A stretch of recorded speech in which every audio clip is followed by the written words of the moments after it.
So I was just reading back there that a guy is looking like he's going to court and he's got to face the commissioner about taco infringement. So I thought, what the fuck's he been up to? Turns out that they're sending him to court for numerous counts of falsifying records. And I thought, how would you do that? Turns out that he had a second digital taco card. And for any of you out there who drive trucks, you think that, oh well, I'll put in the old card after I've maxed out my hours. I wouldn't. A, it's illegal, highly illegal, and B, all that data goes back to DVLA, and there is a chance they'll pick up on it.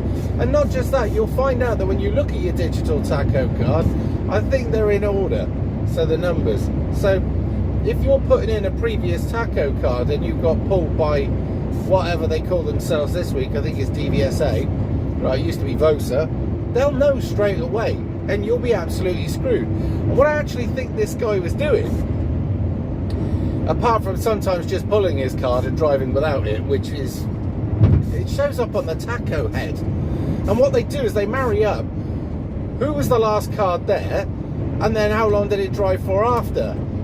And you know, they're going to work it out what you've been doing. But this guy was putting it in, I don't know why, he was putting in one card in one slot, one card in the other. So what actually happens is when it came up to his 4.5 hours, you just pull the cards out, switch them over and carry on. Now if you have, say for instance, bloody hell, they're coming to a halt, aren't they?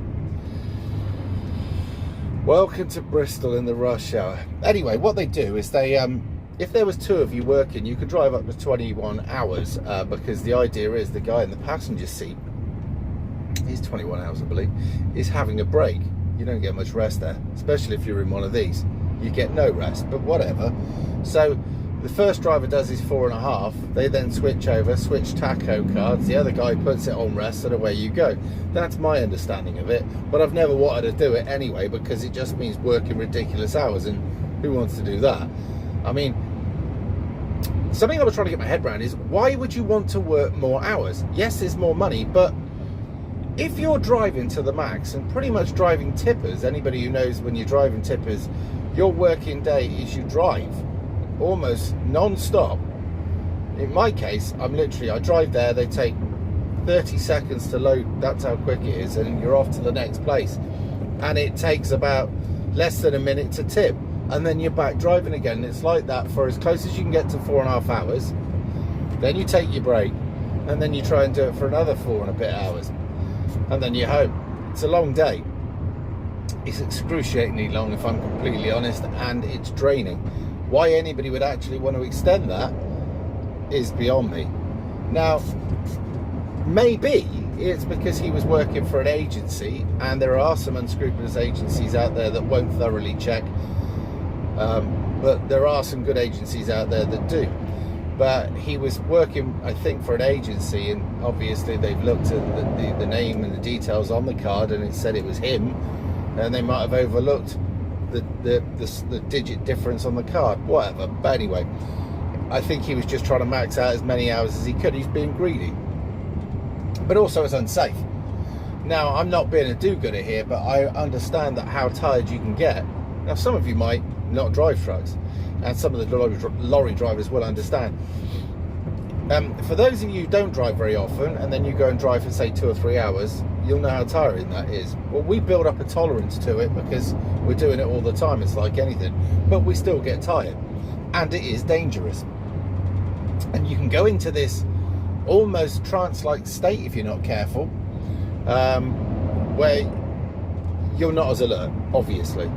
There are some people that have led to believe, well, I'm led to believe, that have actually gone into a trance completely and they've crashed. There was a case of that where they think it actually happened on a London Underground train. There was a train crash called Moorgate, and that they reckon that the guy was just literally staring ahead and he made no effort to put the brakes on. He went straight into the barrier and was killed outright, along with a load of his passengers. But there's a lot of accidents within the twilight hours of driving trucks. There was a stage of it that was really bad, actually, and you'd be driving down the motorway and you'd see one on its side down the embankment, and you knew that the guy had gone off to sleep. there was also a spate of it as well with coach drivers, because they do some funny hours as well.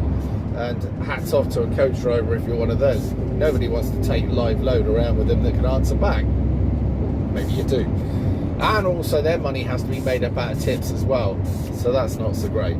But that aside, the rules are out there to stop unscrupulous bosses taking the piss and making you work ridiculous hours, and they would do. And the rules are out there to protect you from yourself. A lot of people think, oh, I can do a bit more, I can do a bit more, and there's many that are dead now that thought that. Your body can only put up with so much. Not just that, you're putting yourself under a lot of mental stress. That all adds up. If we didn't have to have tacho breaks, there would be bosses that would have us sat here all day. The only time you get out of the vehicle is to take a piss, and he probably complained about that. There are those type of bosses out there. There are bosses that want to hurry you along, especially in this trade. My boss isn't too bad, but there are bosses that push, and accidents happen. I remember there was one skip company or tipper company, and they sent a brand new lad out in a vehicle that wasn't up together, and he rolled it on its side onto a car and killed everybody in it. He's now in prison. I think the operator is as well, and everybody else is in the graveyard. So, you know, this stuff happens. I just got loaded up and I thought to myself, how much weight am I carrying in whatever a weight bridge? And I'm right close to the limit, or I was until I tipped. You think of all that weight in the hands of somebody who's asleep, or you think about all that weight in the hands of somebody who's inexperienced, or you think about all of that weight with a vehicle that's not up to scratch. That's why the rules are there. Now, I'm not a great fan of real heavy government and law after law, but I understand that to keep the roads safe out there, you need to make sure that the driver is protected from the operator is protected from an unscrupulous driver, and the general public are protected from trucks that are unsafe. After that, you know, the rest is down to luck. Once you take out the skills of the driver, the training he's received, the vehicle being up to speed, and everything else, a lot in life does come down to luck. What I do notice is that people seem to think they're invincible, and a lot of small motorists do. A lot of car drivers think he'll be able to stop, he'll have to stop.